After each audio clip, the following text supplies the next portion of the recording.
Angie Martinez in Real Life Podcast.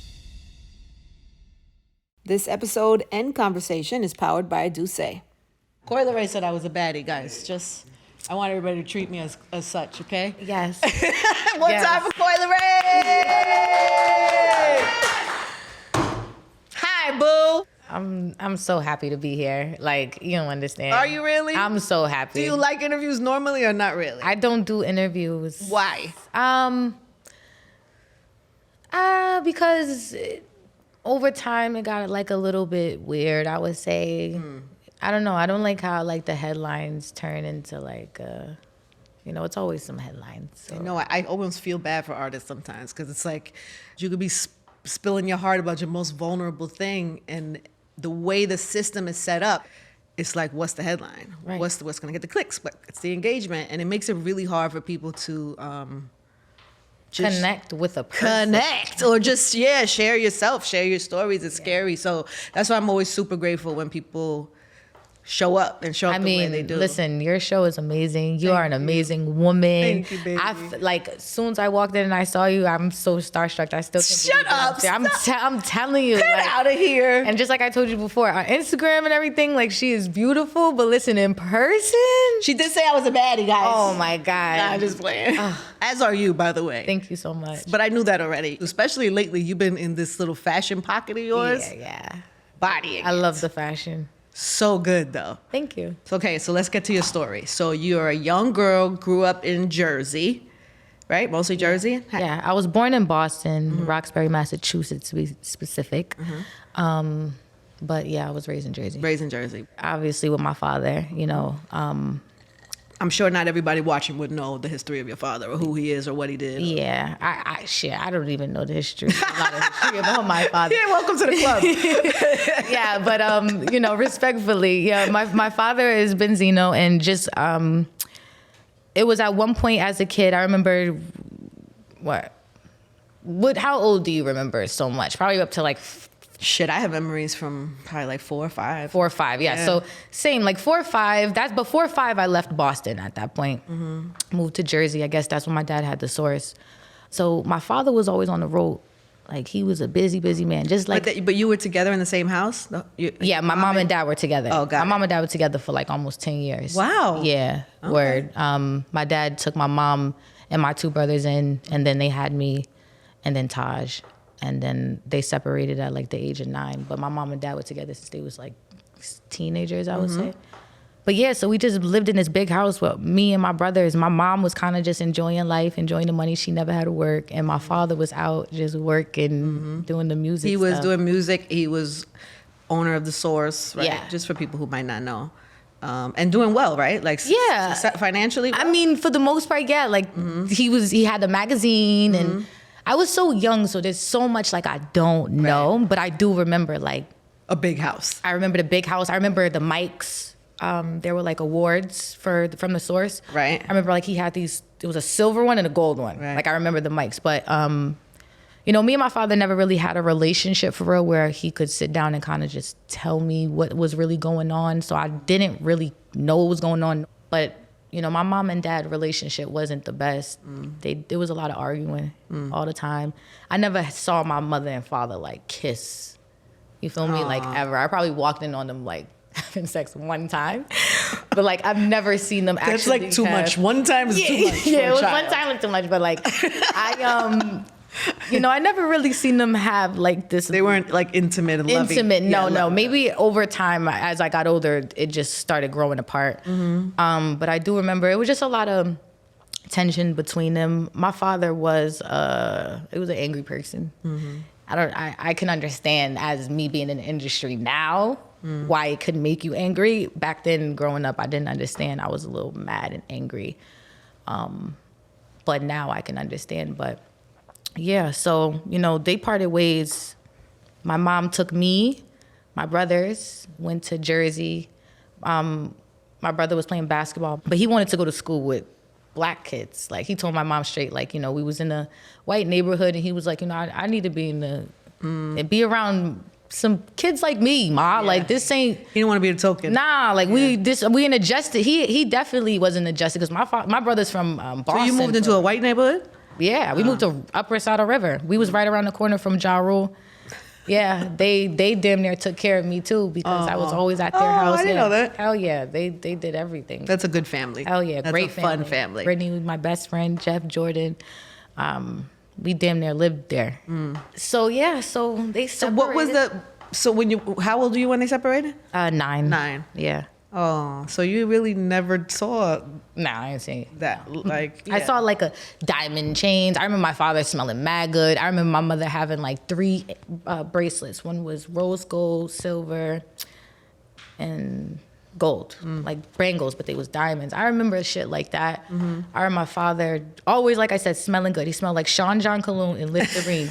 And yeah, he'll walk by you and you'll get a whiff of that. And then also too, my father was one of those people, like he'll come home and just make you, he wasn't home all day, but like he'll come home and be like, yo, clean this fucking house. Like, I don't care.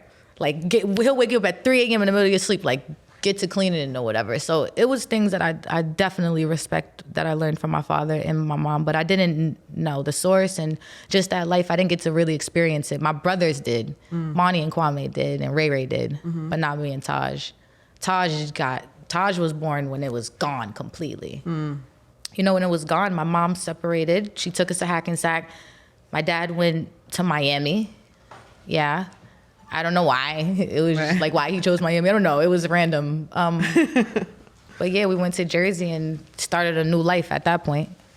And you're 9-ish, 10? Yeah, 9, 10. That's tough. Yeah.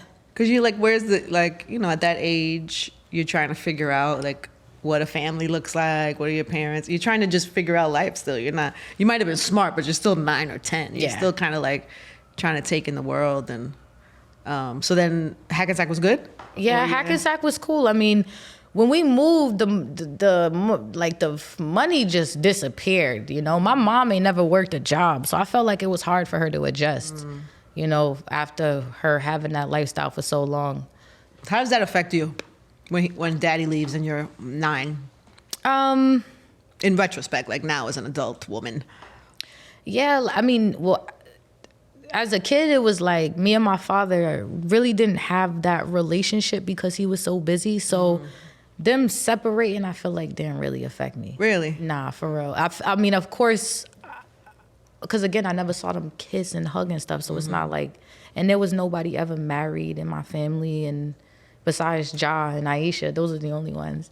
That's who you had. That was like, because we all pick, if we don't have it in our house, we try to see it somewhere else. And that's like the proud family, like the best family ever. Like he loved his wife, grandma's there. Everybody was just it was just a family. Everybody ate at the table. But when you see that outside, doesn't sometimes it make you feel like, damn, why I don't have this out? Yeah. 1000%. Yeah. I would question like, why are things the way it is? But because everything like was just moving the way it was, I guess I just went with the flow. I don't know. And then also too, I was team mom all day. Right. I felt like, whatever my mom felt, I felt. And that's like a thing, It's like, totally a thing. In a good way and a bad way. Sometimes the guys will say it's not fair. Yeah. Sometimes, you know what I mean? 1000%. But, so when we separated, I guess my mom she didn't have a lot. She started working at the bar. That was like her first instinct. My brother, it was every man's for themselves. That's what I call it. When they left, it's every man for themselves. And I got to look after Taj, the baby. So, my mom's working at the bar. She got a job. She started doing bartending, and like she had her associate's degree and stuff, but I don't know. She never really did nothing with it, but she was a great bartender. Went to bartending school, and yeah, was there from like 3 p.m. to like 1 o'clock, 2 o'clock in the morning every day at the bar. And then the kids were in the house doing whatever they wanted. Kwame was outside. He was outside. Monty ended up being outside. I end up being outside. It was just, you hit the streets. But what's outside? What's going on outside? Like yeah. So me, I was, I had sex at a very young age. I lost my virginity very young. But was it like safe and consensual and? Yeah, it was very safe, very consensual. Yeah. I don't know. I was, smoking weed, partying all the time. Looking for love. Drinking. Yeah. I wouldn't even say looking for love. I was always outgoing and like I want to turn up. You know, I got like ADD since a kid. Like I feel like I just want to move. You're trying to grow up fast. Yeah, I was trying to grow up fast for sure. For sure. Mm-hmm. If I could have moved out probably by the age of 13, had my own job and lived on my own, I probably would have. But didn't you do that early too? Yeah, 16. 16 is nuts. Yeah, 16. How does that happen? How were you on your own at 16? We had to figure it out. I mean, things started getting worse and worse over time.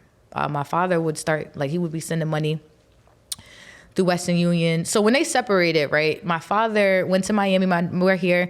We would still go to Miami, me and Taj only, to see my dad for like vacations, so school vacations. So that's why I used to call myself Hannah Montana, because it was like the best of both worlds. So you'll go with my mom, it's like, damn, we fucking struggling. But you go with my dad, he's still kind of maintaining a little bit. Yeah. I remember him getting into Hip Hop Weekly, and, you know, Dave Mays, my godfather, him and his partner at the time, they were very like, my father was always a hustler. And that's why I feel like also I get that hustler mentality from him, because he was always a go-getter no matter what. Mm-hmm. But, I guess some things just don't work out. Mm-hmm. And also I realized being in this industry, a lot of stuff is based off relationships. And looking back at it, we had this conversation before. I remember talking about it. He can even admit it. He was angry at one point. I feel like that burnt a lot of bridges in his time. And, What was he angry about? I can't tell you. I wish he would tell me, I feel like now. He might now if he hears you talking about it. Now when, it's been like 2 years since we haven't spoke. We just spoke after like 2 years. Wow. Yeah, because like I love my father, but it's a lot of things I don't agree with. And, at the end of the day, like as a person, you have to fix things first within yourself before you try to fix things outside anywhere else. And I'm also that person, I have to heal first and get myself together, and then I can come and sit down and be able to be, But at the end of the day, I love him. He's still my father at the end of the day. What is the thing that separated you? Like, what was the thing that hurt you or that made you? Because I didn't have no answers. Like, why? I'm like, why is all this happening? And I'm like, why are we not? Is anybody saving up for us to go to college? Like, anybody gonna get us a car? Anybody gonna, I guess this is being spoiled, but I'm just, ain't nobody even teaching us. Like, this is like me asking, like, what's next? Mm-hmm. Like, are you gonna sit down and tell us what's next? It don't even have to be financially. Just sit down. Like, what do we do from You want like parenting? Yeah, I want guidance. Like, but I had to learn on my own. I had to run the streets and learn on my own. I learned a lot through my friends. I had a lot of older friends, so I learned through them and their experiences and their families and their households. But and I had a lot of resentment because I didn't understand on how, like, and my mom played a big part in it too, because I would say she would be in the middle, us being kids, her being the parent. You be in the middle. Feel me, the money got to go through her. Sometimes, you feel me, the decisions got to still go through her. She might not be feeling the right. I don't know. You know how they had goes. They own their own issues. They had their own issues, and it definitely came on to us, because I know my mother, like, this is growing up, I hated this. My mother used to be like, yo, you act like your father, and my father used to be like, you act just like your mother. And I feel like they hated each other so much. So I'm like, yo, why do you keep comparing me to someone that you like? Don't like so bad. Like, what the hell? And I was so confused. So it made me like say, fuck it. Like, I'm gonna just do what I want. What y'all don't care, all y'all care is about whatever y'all going through. And clearly, but my mother was my biggest supporter always. Like, since a jit, I could tell her anything. You feel me? Whether when I had sex for the first time or told whenever. Her when you were 14? Hell yeah, I told her. I told my mom everything, because she needed to know. How does that happen? How does that go? Like, do you be like, Ma, I got something to tell you, or you just blurt it out, or? Yeah, I got something to tell you. Like, yo, I want to talk to you about something. Like, I'm just something on my mind. Like, I gotta say it. I'm like always been, my family's so funny. So I'll probably be like, yo, I gotta talk to you, and like I'll be nervous. I'll start pinning, and then she sees it, and then she just be like, she always made it a safe place. She always made it a safe place, no matter what I wanted to talk to her about. That's good parenting. Yeah. She made me feel good about whatever, and then also too, that's what allowed her to trust me. You know, I was outside on my own. But most kids at 13, 14 don't have that. They want to hide, protect, hide anything that they think might disappoint their parents or not tell them. Like, what would make you tell your mother that? I mean, again, you know, we had a really good relationship. I felt like because she couldn't give us, you know, things financially, she was just really to be there for you as a parent, as a best friend, you know, as that older sister. For me, you know, I'm the only girl. I was raised by all these boys. So our connection was just deep, you know, and still to this day it is. My mother will go to war for me and I'll go to war for her. And, you know, she's not perfect. We're all not perfect. My father's not perfect, but she is someone who still to this day we're locked in. I'll tell her whatever. You tell her everything? Yeah. That's beautiful to have that.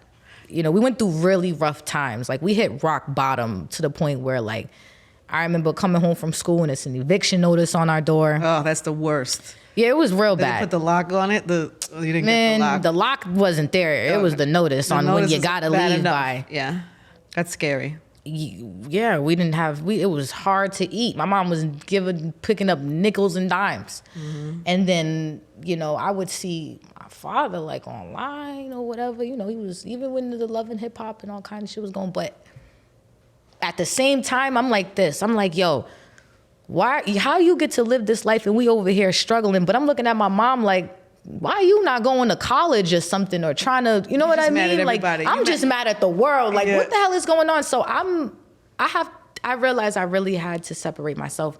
You know, we done slept in cars, hotel rooms, one hotel room with all of us in it. I done sold drugs. I done worked at Dunkin' Donuts, fucking registers, A&P Supermarket, Palermo's Bakery. And like, I done it all. To the point where it's like, you know, I felt like I wasn't growing in my household. There was no growth there. You know, everybody's kind of still figuring it out, you know. It's every man for themselves, and with no guidance and with not having that role model to kind of show you like morals and how to really live in the world, teach you about taxes and credit scores. And, you know, like if I didn't leave, I would have never found out, because I'm grateful for, you know, and I don't fault my father or my mom now. As I get older, I understand. But I don't know. I always wanted more. Like, there was no way I could sit in my living room and not know, like, what was next. That gave me so much anxiety. I'm like, yo, I don't know what I'm going to do in the next 2 years, 3 years. Where do we go from here? How do we, like, what's next? When did that kick in, that voice? After we done got evicted and went through our whole situation, it's like reality's kicking in, like, nigga. It's life or death. Like, what are you gonna do? You're gonna have to separate from the pack a little bit to survive. Like, I don't know, I've always been like that. And in school, I was never into, like, I was very smart, but I did not like school. So I asked my mother, like, yo, just sign me up. I have to work. So I found a job in sales. It was very good at one point. I'm like, you know. What are you selling? Google listings. What does that mean? Like when you are searching for a business on Google and that listing comes up with the address, name, hours, operation. So like, we're cold calling business owners. Like, yo, like, do you know your Google listings outdated? Not do you have no? We know you have one. That's the sale. You know you got one. And you want to know how we know you got one? Hop online right now and type in your business. They like, wait, our store doesn't close at 6. I'm like, yeah, so, you know, $700, $7.99. I'll go ahead and update your whole Google listing, and you get Yahoo, Bing, Chambers of Commerce, you were Better so Business good Bureau. At this. Oh my God, you were so good at what? this. I really could tell. Knocking them dead in that shit. And the fact that you still remember the verbiage is crazy. Yeah, I'm a beast. I learned so much in sales. Like, that was like, I'm an open book and I'm very tech savvy. I was always smart. Hated school, but I love learning. And you're how old when you're selling these Google things? 17, 16. Oh my God. Hell yeah. They don't even know who's behind the phone. I'm like, hi, I'm Coi Collins. Am I speaking to John, the business owner? He's like, who's calling? I'm like, hey, John, are you the owner of XYZ business? He's like, yeah. I'm like, oh, okay. It says that your hours of operations haven't been updated. Do you know your hours of operations? Do you have any? Do you know? He's like, yeah, we're open from 12 to 3. What do you mean? I'm like, well, hop on Google right now. I'm like 90% of the users in the world are using iPhones and Apple. Like, how do you, they're trying to get to your business? Yo, I was knocking them crazy. I was making at least like at 1,300 every Friday. Wow. Yeah. It was crazy. So that's what made me sign out of How'd school. they hire you so young? It was under the table, and it was like this little office. I don't even think they exist anymore. And That's crazy. yeah, they believed in me. Shit, I did my interview and got you was hired. nice at it. That's Yeah, why. Hell yeah. That's crazy. I used to do in radio the same thing. My first job in radio, I was 16, same age as you. We have like similar things happening. Right. And I used to have to call people. It's called like radio research. And I used to have to call and be like, "Hi," and I have to like play songs for them on the thing, and then everybody would hang up on you. People are nasty too. Yeah. When you call, it takes a hell of a person Oh my to God. get somebody to not hang up on you. That you don't. I hang up on somebody if I don't know you and you Me call too. my house. So you probably had I tricks. got 'em You every time. You got them every time. I wasn't that good. I got them every time. I be probably like- wouldn't miss. But see, also too, you had leverage, so you can start. You had from 199. You had 99, 199, 299, all the way to 999, 899. The most I sold was 899s, but if I couldn't get them at 799, I was getting them at 199. So I always walked away with something, always. And yeah, You're a savage. yeah, I was a savage. I was a beast. But the hours were from 9 to 5. It was a regular 9 to 5. I couldn't go to school and do it. But I was making like so much money at that point, and I couldn't do those last 3 hours. Like I was making that. There was no way. I'm like, yo, I gotta go to the full time. So I told my mom, I'm like, yo, I need you to sign me out of high school. Like, please. And she did it with no. I said, I gotta make some money around here. Like, who's gonna pay the bills? We got eviction notices. We hungry. What are your brothers doing? And they in the streets. It's every man for themselves. My brother has 2 daughters, my nieces. So, he was doing what he had to do for them. My brother, he also did some time in jail or whatever. We was all figuring it out. I'm telling you, after that, it was like, what's next? We really depended on, I feel like, my father to fill in that void of just giving us that guidance. Everybody, even my brothers, even though those not his sons, it's just having that person to kind of just teach you about life before you actually enter it on your own. How's everybody must be so proud of you now. Yeah. How is everybody, how has the family shifted, or how your relationships changed since like fame and you being this entity?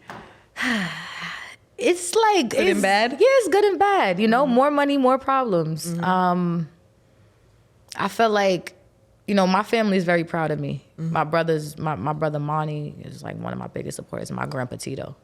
That's like my dog. Grandpa Tito, Schnapps, if you know, you know. Schnapps, that's my guy. And yeah, my cousin Goonie, and my mom, my brothers. I got a really good support system. They just supporting me.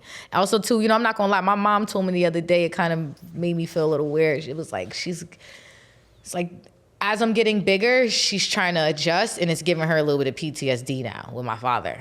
Living that lifestyle or whatever. So now she's just like, she'll call me and be like, yo, cool. It'll be random as hell. She'd be like, hey, girl, what you doing? I'll be like, nothing. She'll be like, yeah, cause I ain't going outside no more. Girl, you gonna catch me in the house? I'm waking up. I'm getting ready for my Sunday church. These people out here, I don't know what they want. I'm just like, where is this coming from? But this is the energy she's getting from the universe. Like, she's out there and now she's feeling, people are treating her different. People are acting funny towards her. People are saying certain things, and she notices a lot of different things. So I'm just like, but on the bright side, that's why I gotta go hard and just try to just look at everything in a positive way. Really just put my foot on these necks and be the best I could be, because I do have a family that's dependent on me. I don't want my mother to have to be out there and have to deal with anybody. You want to take care of her? Yeah, like take care of her. And Do you take care of your family? yeah, 1,000%. Hell yeah, we about to close out on the house now. Wow. That must feel amazing. It feels so good. But I'm Wow. not finished yet. There's Wait, so much more. No, of course. You're just starting. Yeah. Wait, so did you bought the house is like for your family? For my or mom. For your mom? Yeah. For my family, my mom. So you go shopping to buy a house. That has to be. Whew, it's so much. So that was like something that I'm learning and that I was going through. It was such a headache. And you have to, make sure once you buy a house, for all the kids out there, young adults, when you purchase a home, make sure you really understand real estate and get you somebody that can guide you through that. Luckily, Adam, my business manager, he's amazing. You want to be able to maintain this house as well. Yeah, yeah. You know? Not just buying the house. It's not just buying the house. Yeah. You know, it's about maintaining it, you know, the pipes, you know, the lawn, you know, making sure, you know, permits. Have you had a house? Have you had a house? No. Nah, so the first house you bought for your mother. Yeah. That's beautiful. Yeah. Oh yeah. I had little apartments and stuff, but no, you know, this is it. This is it. Oh, she must be so proud. Yeah. But it's interesting what you said about it bringing up like PTSD, because I always think like even that little girl in you who was like wanting for something is probably part of what drives you. It's probably part of what makes you so ambitious and driven, is because you're trying to fill that hole of something maybe that you didn't have as a kid. Yeah. But also, our parents, even though we like to put them on a pedestal and we think they should have had it all figured out, we realize they're like humans and we're going through trauma and going through shit also at the same time. Right. And so she probably was going through some trauma that's coming up for her now. Well, like you said, that's interesting to me. Yeah. Like, what does she have? Like fearful of you? I feel like she, you know, she's like, she doesn't want this life to, I feel like it's fear. I do. I feel like she doesn't want this life to really like consume you. Yeah, consume. Or make you angry. Yeah. Because she's one of those, like, if it really affects you in a bad way, walk away from it. And I'm like, there's no way I'm walking away from this. Like, ever. It will consume me. I'm like, it will fucking consume me, and I'm just going to be, until I figure it out. But she blame that on her relationship not working, is like this life and this business? I just feel like she's dealt with so much with my father. She always says she's seen so much. How does your father deal with the success? Because that's got to be triggering for him in a lot of ways too. Triggering, or maybe he's just proud, or maybe like, I don't know. You know, at first it was rocky because I felt like he couldn't handle my success. I felt like it did come from an envious place, which is okay because he's human and it's fine. But I felt like, you know, he still wants, like, he's one of those people that feels like, yo, like, I still have a story to tell. You know, I still feel like something, I have to say something. Like, no, he's like, I have to say something. Like, he's one of those people like, let me at him. The same way you just said that no matter what happens in this business, you're not going to let it go. Right, but you know, it is. You know, it's crazy because I have a song called Man's World on my album. It's literally, it is about my father. And I actually speak about how, you know, one of the lyrics is, hate to admit it, I'm just like you. And it's facts, you know, but I'm able to learn and I'm a better version because, like I said, relationships go a long way. You know, and being a good person, like, this is all I want. Like, I want to be the biggest. So what do you want? I want to be an icon. Like how Little Kim's an icon, and how like Alicia Keys is an icon, or Lady Gaga, or Madonna, and, you know, Drake, and Jay-Z, Beyonce, Rihanna. Like, I want to be an icon. Like Angie Martinez. Like, I want to be an icon. I want to be a career artist, like a real, like have a full, Like, this is iconic to me. Like, I felt like this is needed to happen because this is iconic. You know, because of the work that you put in, the knowledge that you have, and just who you are. And then you never change. You always stay true to yourself. Like I said, I've watched.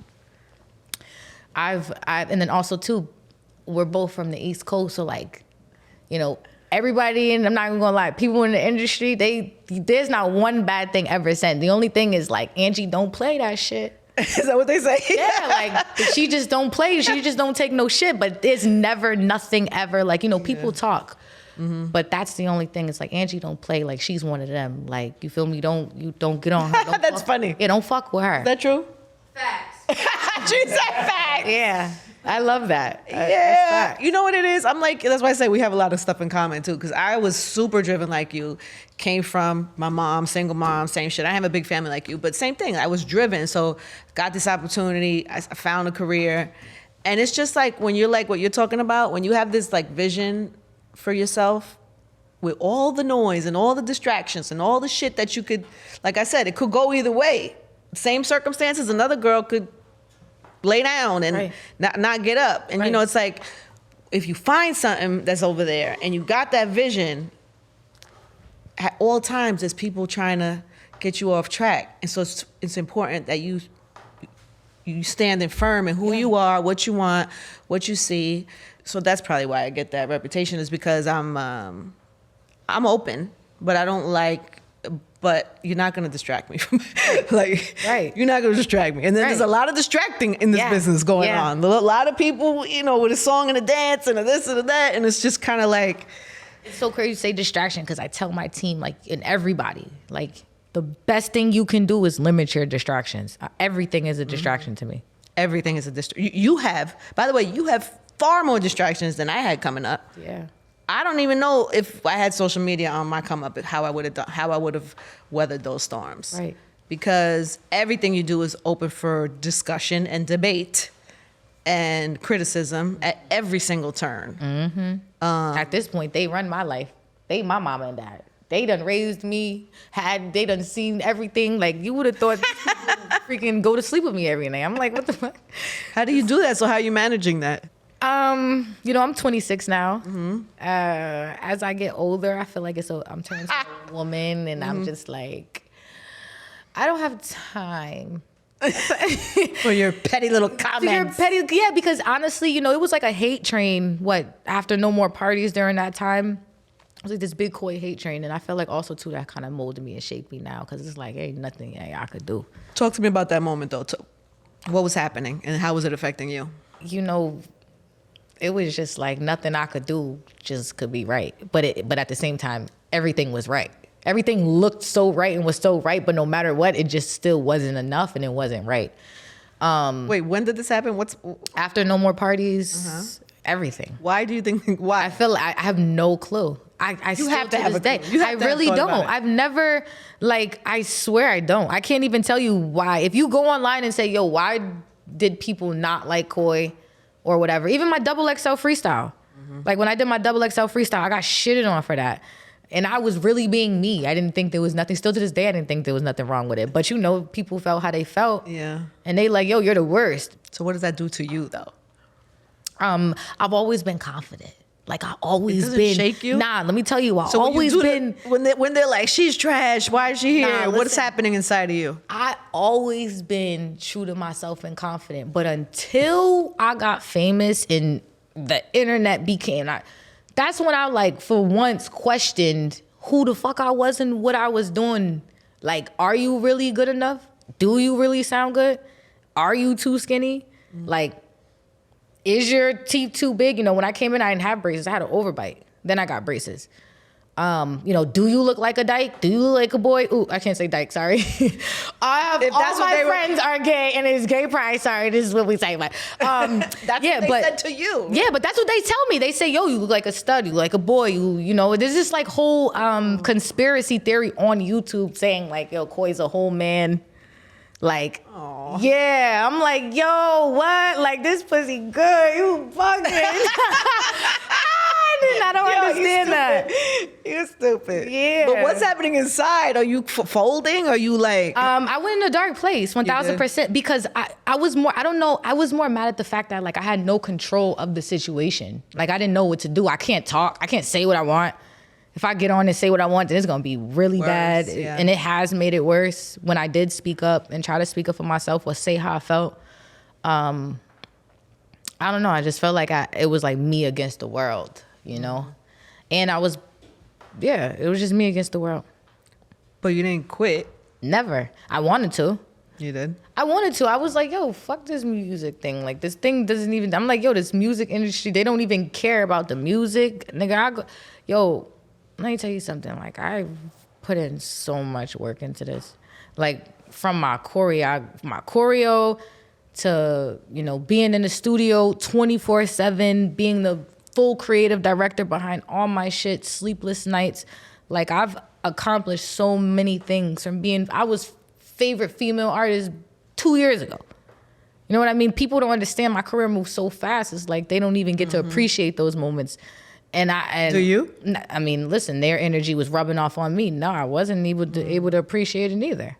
I was too busy worried about what the hell am I doing wrong, and I was doing everything right. I'm over here getting nominated for favorite female. I was already top 40 Billboard when No More Parties dropped, and then when Dirk hopped on, we end up in Billboard. Then it's like, oh, TikTok. It was just like, fuck. do you like the song or not? Is it hard or what? Are you feeling the pain or not? Like, what are you talking about? I just was so confused. He was angry. And it made me so angry because I'm like, yo, I'm putting in work. Like, this stuff comes from the heart. But I realized it wasn't me, like it was them. They just didn't get it. Do you still have some of that going on? Do you still have to fight some of that? Nah. I feel like I'm really like my own competition right now. I feel like I'm in my own lane. I feel like nobody's fucking with me respectfully. I really do. And I love that for you. Yeah, I do. I feel like I'm so, I'm gonna be if that's really true and that's your real insight, that's really admirable because I'm a confident person, at least because I feel like my intentions are good. So when I believe in what I'm doing, I'm not trying to hear nobody. That's the main reason. But it don't mean always my skin is thick. Sometimes it'd be the one comment or the one thing, and it still could take you down. It could take you down for half a day or an hour or a week. Sometimes depending on where it's coming from or what the noise is of the time. And I always loved my body. But it's like after a while when you hear like skinny, they like, oh, you look like the dead roach. Fucking, you just killed the bug. I'm like, ha ha. Like, y'all can't come better than that. Like, but after a while, I don't know. It was like, why? Again, it's not about the music. It's not about who I am. Maybe I have to do more things like this, with people like you, iconic, so they can actually put some respect on my name and get to know you a little bit. Get to know me a little bit, yeah, because it's like or not, right? Or you could feel how you feel, because like I said, I think I look good. I always thought. Where does that come from? How do you have that? There's so many women right now that are, especially in this day, with Instagram and filters and all that shit. Everybody wants to be skinnier, smaller waist, bigger ass. Like, everybody is looking at these images all day, young girls included. And it's really hard to feel good about, even when you came in, I was like, oh, I ate this week and I felt swollen. Most women that I know at some point have some insecurity about how they look, their body, whatever. But you don't seem to have that. My mom. What is that? How do you have that? My mom would be the one to like, Aisha and all them, Brittany's mom, Aisha and all them, Niambi, Antoinette, all of them would go out. They fly, like heels, boots, and my mom would still have on like her Adidas, her jeans. And I'm like, yo, why are you not dressing like you're looking different? Like, you look like the outcast, like you're not blending. Like, you don't want to put no boots on. You don't got no leather boots. Don't you? You got hella leather boots. Why are you not wearing them? And she my mother would shut me down. Girl, wear what I want to wear. Girl, please. I look good. I'm think about it. I'll go and take somebody, baby. Like, she would just shit on me, and I'll be like, oh, okay. Well, period. And if you gonna wear your Adidas, then shorty, rock them. Do whatever you gotta do. She wore her sweatsuit. She never was the type to do too much. My mom never wore makeup. Mm-hmm. She never wore weave. But she felt fly. She felt like, yeah. Had confidence of a fucking... She was the best. She was the best. She was the best. No one could tell her. She was the baddie. Yeah. So I feel like I got that from her, for sure. And it's never rocked. Like, it's never... You don't ever... I mean, of course, I think about like, damn, if I want my butt to be a little bigger, but I don't be like, I think about, maybe when I get pregnant, I'm 26. When I get older, I'll gain a little bit of weight. I'll be able to, get a little thicker, probably gain a little weight, get a little meat, hit the gym, shape it up how I want. That's how I think. Yeah. But if it don't come, it don't come. I'm not. Yeah. Every girl want a fat butt. Like, if you don't want no big booty. Does every girl want to? I think every girl wants to shake their ass and shake. No? And if anything, if you don't want a fat butt, you want a like jiggly one. Like, I think everybody wants to be able to like just jiggle their shit. You have a little butt. That's right. And you still do it. It's big as hell. My ass is fat. What do you mean? Is your ass fat? Fat as hell. Yeah, that's what I mean by fat. Like, everybody wants a fat butt, like mine. Big as hell. I love it. Little big booty. You and your fat ass. I can't take you.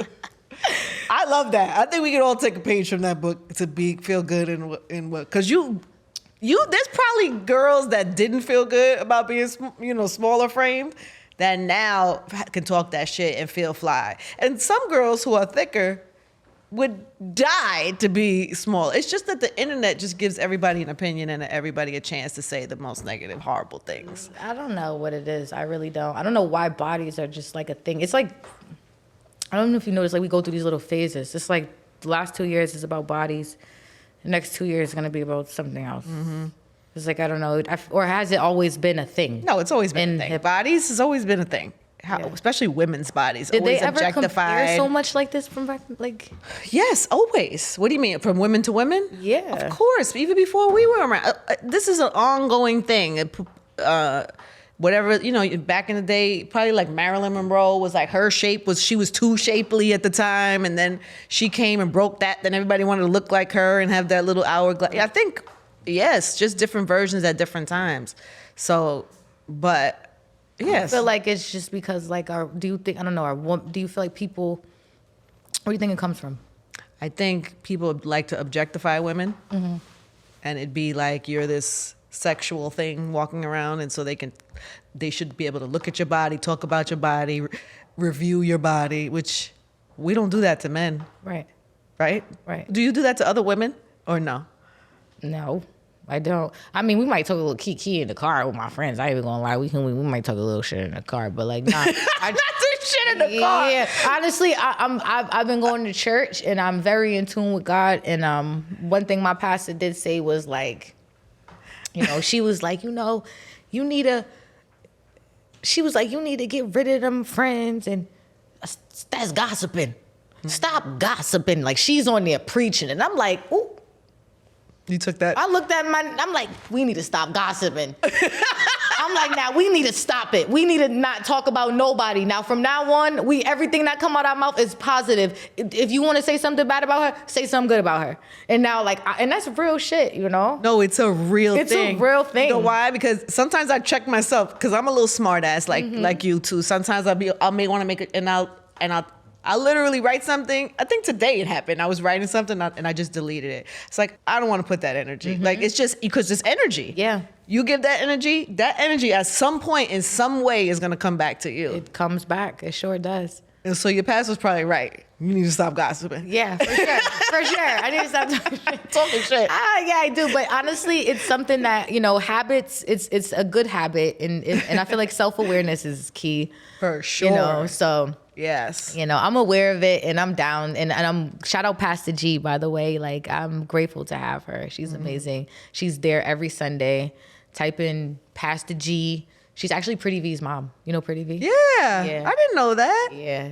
V is very heavy in her spirituality. She's someone who's also a big part of my career. You wouldn't even know. I had no idea. She's one of those people that will text me. She checks on my mental health all the time. How so? What is Bible scriptures? She sends Bible scriptures. She'll call me. She's like, yo, I'm just checking on you. How you feeling today? How you, hey, sissy. She's like, I'm just sending you a message, sending you love. Make sure you feel good. She's like, what's going on? You feel me? Make sure that you, if we're in the area, make sure you try to come see me if you on this side. Like she's always, no matter what. If she sees something, she's hitting me up right away. Like, yo, I'm here for you. She's really a great person. Wow. Yeah, I've only known her. We've DM'd each other a few times. We're talking about having her come up here. Nah, bring her. She's amazing. Yeah. She's amazing. That's dope. We need those people. You need people in your corner that show up for you in 1,000. That way. That's dope. I didn't even know that about her. Did you know that? No idea. Who would know? Yeah. I don't know much about her except that she's funny. Yeah. She's funny as fuck. She's so funny. So if you're friends with her, you probably got jokes on the low too. Yeah, she be joke. She's really funny. Yeah. She's really so funny. That's her personality. But nah, she's big in tune with God. So are you not sensitive about it though when people do talk? Just to go back one last thing about that. Are you not sensitive? Because I felt like maybe you get sensitive when people talk about you and your body. Because I saw you say something like, why does my body shouldn't come out of nobody's mouth? I know that whole thing happened, but. Yeah, like nobody should be mentioning my, But is it because you're sensitive about it or just because? It's like, okay, so this is how I look at it. Not the. I'm like, look, as black women in the industry, the only way that the world is gonna go around in our world the way we want it to is if we come together. Dead ass. And if you're gonna be that person to speak about a body when we trying to stop you know what I'm saying? And trying to just, spread body positivity. And you see what Lizzo goes through. You see what I go through. Like, yo, like we're real people and we trying to change that. So I don't make it right for you to keep, making it a thing. That's how I feel about it. You could talk about my body, but it's like when it's coming from someone that, nigga, a lot of little girls look up to, and you feel me? A lot of people highly respect someone that's like, nigga, no, you have to make better decisions on how you want to handle your career. That's how I feel about it. Yeah, but no, I feel like, like I said, my pussy, yeah, I'm sexy. You know what I'm saying? That's funny. But it's an opportunity for you to say those things to like, I don't know. Isn't there opportunity in the discussions about it to try to change that? 1,000%. I was just talking about this. I feel like I want all the young women and women in general to look up to me and be able to, learn through me and my experience. I feel like they don't have to go through it. I'll go through it for them. That's another reason why I could get through it. Because it's like, I'll go through it for y'all, so y'all don't have to go through it. So for example, it's girls that's like, they keep talking shit about Coi. They calling her skinny. Damn, they putting her down. Damn, they this, that, and the third. But she don't care. So shit, I'm about to go out and put my little booty shorts on too. What's up? And by the way, she looks amazing. Yeah, I think I look good. I think you look good too. Thank you. I wish my waist was the same size as yours. Oh, please. But yeah, no, I feel like I'm paving that way. Like I feel like the girls they don't have to go through what I'm going through. They can just live through the positive side on it. And also, I think I heard you say this too about fashion and about, when I saw you at Paris Fashion Week, you wearing the fuck out of those clothes. Yeah, I'm a fashion You can't do girl that now. unless you're confident and you feel good about, you know what I mean? Like, and unless you're sample size. Well, there's that. Yeah, the runway is like, I wear stuff right up the runway and it's like super small because it's samples. Yeah. And you're like, woohoo! I'm like, yeah. I'm like, you finally feel you're free. They're over here like, you're a bug. I'm over here with Saint Laurent like, squirming. I don't care. Like, I love it. Yeah. Good for you, babe. As you should. Okay, I have real life questions for you. But well, first of all, let's go back to where you are now. So I think I read or saw that you did a life coach. You worked with a life coach. Did that help you? Well, Miss Sherry. Was that recent? Yeah. Oh, I thought that was older. Nah, that was within my career.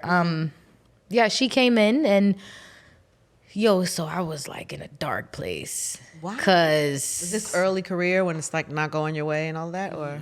This was like last year. Oh, this is recent.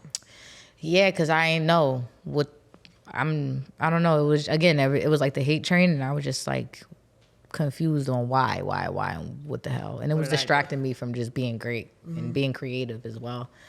But so Miss Sherry, so I ended up like taking I drove up to Lake Arrowhead. It's like an hour and 30 minutes from my house. It's in LA. And I stayed there with my 2 dogs by myself. I haven't been alone in mad long at this time. Like, it's the best thing you could do. Long. Oh my God. She flew from Atlanta, came to LA to come see me, and didn't even know I was up there. She ended up driving an hour, 30 minutes away, and she came and sat down. She said, look, I ain't about to chase you around, child.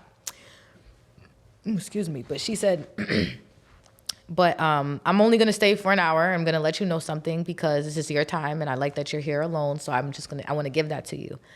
But I want to let you know, like, you need to grow up. And I'm like, excuse me? You done flew across the plane, like, just to come tell me to grow up. But it was the best advice I could ever got, because she was right. Like, grow up. You feel me? And what does that mean? To me, it was like, you're a big girl now. Try to figure out how to stop complaining all the time and start actually solving the problems on your own. You know, for example, if you feel like you're not happy, figure out on how you're going to be happy. If you have kids one day and you're not happy, you're going to have to get it together for them. You got a family to feed. You got a big career here. Get yourself together. Nobody's in charge of your happiness. You got to grow up. That's what I'm telling myself. So I that's exactly what I did. How? I said, like, you know what? I'm about to, like, give me all the things I got to do to, like, I want to know all the right things. Like, for example, of course, starting to go into church, being very in tune with God, making sure I pray every day, like learning that you can't just pray when you want something, but praying at every single time, and really getting in tune with my spirituality, realizing, like, separating myself from people that I don't feel like is helping me grow. And then I'm like, okay, I noticed, I would wake up and I'm like hopping on social media right away. So instead of hopping on social media right away, I'm changing my routine up. I'm like, all right, pray first, open a book, read something positive. You feel me? Call your loved ones before you hop on social media, like do things like that. So, and then, I got time, when I got time in the day to think, I want to keep myself busy. So, like, go through the house, find a room that you might want to just empty, go through the clothes that you might want to get rid of. Get a journal. I'm like writing shit down. I'm like, start a business, you know what I'm saying? Like, keep Positive yourself, stuff. Positive stuff. And then going to the gym. That's like, I'm telling you, the gym, don't look at the gym like losing weight. I wish a lot of people start marketing the gym on a mental health level, because it's probably one of the best things for you. Really? Nah, for real. When I went to the gym, because I'm very thin, skinny, whatever they call me. I wasn't going to try to shape up. I went to distract me. And then I wanted to stop smoking in the morning time. I smoked weed all day. So I'm like, all right, I can't smoke before the gym. So let me get up and go to the gym first so I don't have to smoke weed. And when I went to the gym, I didn't smoke weed 3 more hours after that because my adrenaline is still there. Mm-hmm. I'm hungry. My appetite is amazing. I'm like on a call like, yeah, so hey guys. I'm like, hey team. Mm-hmm. It's just, energy. It's like you let all that anger out in them weights. I'm heavy lifting and, talking shit to my trainer. So I do advise to get a trainer, though. It's hard to do it alone. I can't see myself doing it without a trainer. I wish I could. I've tried to do the gym thing. I don't have that. But I think it is. I think what you're saying is, too, it's like you got to find something. You got to find something that gets your energy off, that lets you lock into you. This is going to sound crazy to you, but I started golfing like a year and a half ago. Fire. No, it's fucking fire. It's lit, huh? When I tell you, I could talk. Brittany's like, oh God, she about to talk about golf for 30 minutes. But I will tell you, it is the only thing I do that I'm not multitasking. It's probably what you feel at the gym, right? So I'm there, I'm working. And then it's mental too. So I'm trying to figure out the little things, and then you click one and you're like, oh shit, I bodied that. Yeah. And so it's constantly, and then you're whack for so long. So you have to calm yourself from the ups and the downs. Like, you can't be golfing, hit a bad swing and get mad, because then your next swing is going to be trash. Yeah. So you have to learn how to hit the bad swing and keep yourself even. Yeah, patience. So that you can hit the next one. So for me, it slows my up and downs down, and like I said, I'm not multitasking, and it gives me something where it's not work. And I'm outside in the grass. Like meditation. Walking. That's what I always say. I always say it's meditation. It's meditation. Yeah. And I realized that might not be everybody's thing, but I realized, fuck, I didn't have a thing. No. So once you find a thing, you're like, oh, I need this thing. Yeah. It's probably the same thing for you with the gym. Yeah. It's a thing that everybody should look for. Like, it might not be the gym, might not be golf, it might not be whatever, meditation, yoga, whatever your thing is. Some people just like maybe a book, like you said, like to read in the morning. I don't know. I'm sure there's a whole list, a slew of things. We got to start normalizing normal life. That too. That's what, like, people forget that. That too, like go for a walk. Yeah, like go outside and walk outside. Yeah, exactly. Yeah. Read a book. Yeah. Like, yeah, cook a meal. Nobody cooks anymore. No, DoorDash all day or Uber Eats all day. It's terrible. I'm not even gonna lie. I kind of stopped cooking I started working so much, and even I was a point where I cooked and worked, but work could really consume you. Yeah. Like, man, listen, you gotta take care of yourself. And as recently as in the past 2 weeks, I'm at the phase where now I'm understanding and trying to have more fun and realizing, like, not everything got to be work. In real life, what do you want to do before it's all over? What I want to do before it's all over is have my own, like, foundation. Of course, and also I want to be a billionaire. Rihanna's the only, I feel like, black female artist on Forbes with billions, and I'm trying to get up there. You want to be there too? Yeah, I want to be there too. That'd be a nice place to Right be. next there. Do you have plans on how you're going to get there? Yeah, I have so many plans. I actually invented a baby hairbrush, so I'm working on my my hair products, and my hairline's about to be crazy. My Coi Leray braids. I got my own braiding hair. You're building out your business. Yeah, I'm really, Coi Leray is a brand. Like, I'm not just an artist. I'm a walking brand. I'm a cha-ching. Like, and my mind, I'm telling you, if I test my IQ, I might just be borderline genius. Yeah, that's how I feel. Yo, your confidence level though is so good, and I'm trying to figure out this about you is if this is like a self-taught thing or if it's just like a. No, I'm dead ass though. Like, I feel like I'm really a genius. Like, I feel like if they take my IQ, I'm really gonna have high score numbers. I swear to God. But don't you think that's the thing that's got you here? Yeah. Is that belief in yourself? Because at any point somebody could have said, nah, you can't because of this. Nah, you can't because of that. Like, at any point, and you swat all that away, and it's really that thing, that whatever, that thing that you. It's an identity. Like, I know my identity. I know myself. A lot of these girls these days don't really have an identity, And that's where I feel like that's what makes me different. Because I have an identity. You know exactly who I am. You might not like it, but you know exactly who I am. You're going to take this Coi Leray. You're going to take this Coi Leray for sure. I'm not the typical. What are you most, in real life, what are you most proud about yourself? I'm proud of my growth and who I am today, versus who I was when I first walked in the industry. The way I handle my situations differently, how I handle my conversations differently, how I carry myself. What's the biggest difference? My reactions. Now I'm just like, being very aware of the wrongs and doing what I need to do. Like, I'm big on, I feel like these times in my career and my life is self-awareness time. This is the time where, like, I'm 26. I really just get in tune with myself, and I feel that. And there's nobody that can take me out my shit. Like, I remember before, a couple years ago, you might be able to get me out but now I'm like, I know exactly how to handle the situation. Instead of me, when I get my glam, I need an empty room. Before, it was a party, and I loved that.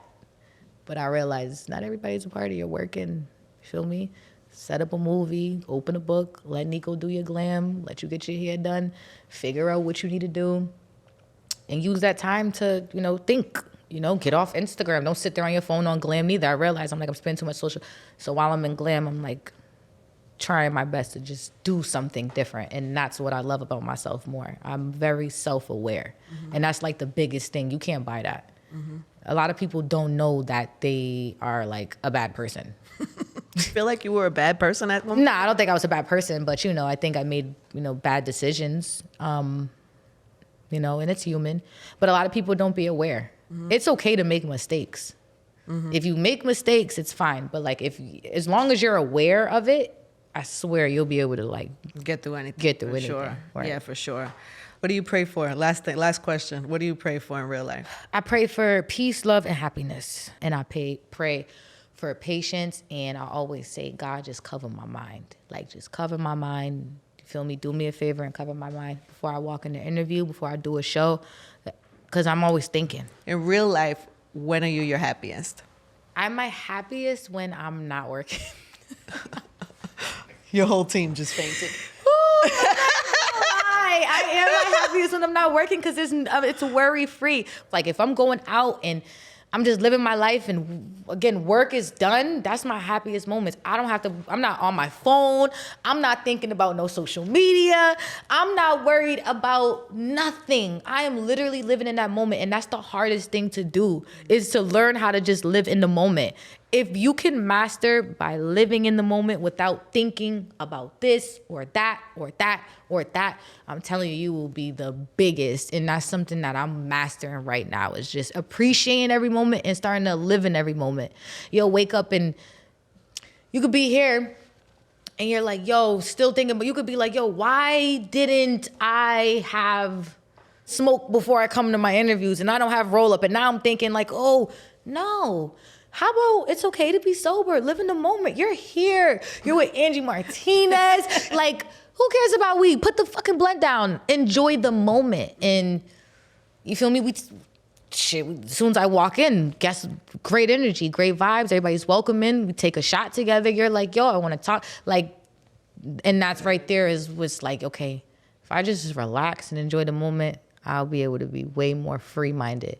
Yes. That's a big key. It's big. But it is, they say, the key to happiness. How happy are you now on the 1 to 10? 10! 10! She's a 10! I got Casamigos in there, so that helps. Let's do another shot so we get her at 11 before she leaves. Thank you so much, baby. That was beautiful. You.